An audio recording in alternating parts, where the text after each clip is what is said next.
Yo, aujourd'hui on va parler de Skull Queen.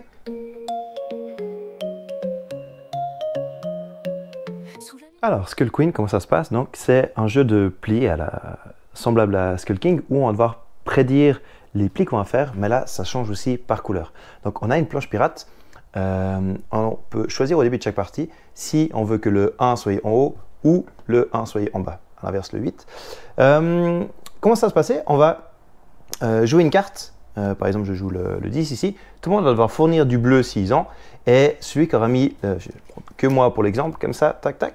Celui qui aura mis la plus haute carte bleue va monter de 1. Donc, si je suis sur ce côté, bah, je me rapproche de mes points de victoire. De ce côté-là, c'est négatif. Donc, ça dépendra si j'ai une main avec beaucoup de cartes hautes. Je vais plutôt aller de ce côté-là en général. Donc, celui qui a la plus haute va monter et celui qui a la plus basse va descendre de 1. Okay, sachant qu'il y a deux cartes, le 8 qui va faire que celui qui monte, donc pas forcément lui, celui qui a la plus grande, va monter de 2 cases au lieu de 1. Et il y a le 5, comme celui-là. Si le 5 bleu avait été joué, bah, le bleu serait descendu de 2 cases au lieu de 1. Donc ça, on va faire des plis. Et si on ne peut pas jouer, on fait une autre couleur en détail. Et du coup, comment ça se passe au début de la partie? On va devoir mettre, parier sur le nombre de plis qu'on va faire. En gros, enfin, pas le nombre de plis, celui-là, c'est plutôt où on va finir avec chaque pli. Donc là, j'ai mis au hasard. Mais pour moi, par exemple, je regarde le 6, c'est moyen. Sachant que ça va normalement de 1 à 12. Là, à 3 joueurs, on enlève les 1 et les 12. Donc ça va de 2 à 11. J'ai vraiment la moyenne. Je me dis que je vais aller tout en haut parce que je risque de ne pas me faire le pli. Si je le perds, si je suis la plus basse, bah, je descendrai de 1. Par contre, si je suis la plus grande, je monterai de 1 et je passerai à l'eau. Donc ça serait dommage. Mais il se trouve qu'il y a deux cartes spéciales, le 0 et le 13. Le 0, quand on le joue, de toute façon, on a la plus petite pli. Donc du coup, je descendrai de 1 qui me sauverait, j'aurais que 5 points, voilà. Mais je pense que c'est la moitié que j'arriverai à 8, donc je mettrai tout en haut. Là, 9 et 10, c'est 2 très hautes, ça c'est 2 très bas, c'est 2 et 3 en dessous, il y a le 11 au-dessus. Je me dirais assez moyen, peut-être 1 en bas, voilà. Le rouge, pareil, assez moyen, peut-être plus moyen, on va dire, admettons. Ouais, bon, peu importe. Et le bleu, là j'ai les deux plus petites, là j'ai presque les plus grandes, mais je vais peut-être mettre un cran plus bas. Allez, le vert, je vais plutôt le mettre là du coup. Et voilà. Et là, on fait une setup et ensuite on joue normalement. Et après, les joueurs qui tournent et ensuite on joue. Si on a la couleur, on doit la mettre. Si on n'a pas, on met une autre couleur. Bon, là, il aurait la couleur. Ici, hop, ça va dire qu'il n'a pas la couleur. Et on regarde. S'il y a au moins deux cartes, il y a une résolution. S'il n'y a pas deux cartes de la même couleur, il n'y a pas de résolution. Donc le rouge, il n'y a pas de résolution. Elle serait mise de côté. Là, il y a une résolution. Il a mis la plus petite, moi la plus grande. Donc lui, il descend de 1. Ça lui va. L'inverse, ça aurait été compliqué. Et moi, je monte de 2 parce qu'il a mis 8. Celle-là reste au centre, ce qui fait que si par hasard moi je joue du bleu, il joue du bleu et lui rejoue une rouge, bah, la rouge aura lieu. Par exemple, admettons, ils ont mis une couleur que je n'avais pas, je mets la rouge. Il y a la résolution, personne ne va monter parce qu'elle était déjà en haut, c'est pas celui qui a mis la carte avant qui va monter. Par contre, moi j'ai mis la plus petite, donc du coup je descendrai de 1, les deux seraient défaussés.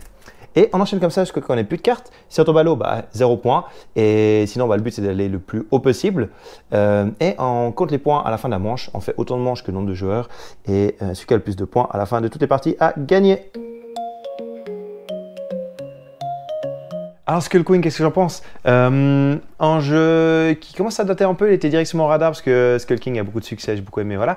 Et j'ai vu un peu comment ça se passait, je me suis dit, très intéressant, mais je me demande à quel point ça va fonctionner. Et j'ai fait 2 parties, c'était vraiment excellent. Je recommanderais moins à tout le monde que Skull King parce qu'il est un peu moins accessible, il y a encore un peu plus de réflexion, on peut passer à... Enfin, il y a des trucs qui me semblent je vais dire plus compliqué, mais l'autre, tomber sur le nombre de plis juste, c'est pas facile non plus. Donc, on retrouve ce même principe, mais plus, je dois me souvenir qu'est-ce qui est sorti, attends, il y a le plus 2, attends, il y a ça. Et il y a quand même un peu plus de trucs qui viennent, donc c'est un peu plus lent les parties. Je sais pas combien ils mettent 2 à 6, on a joué à 3, c'était quand même pas mal.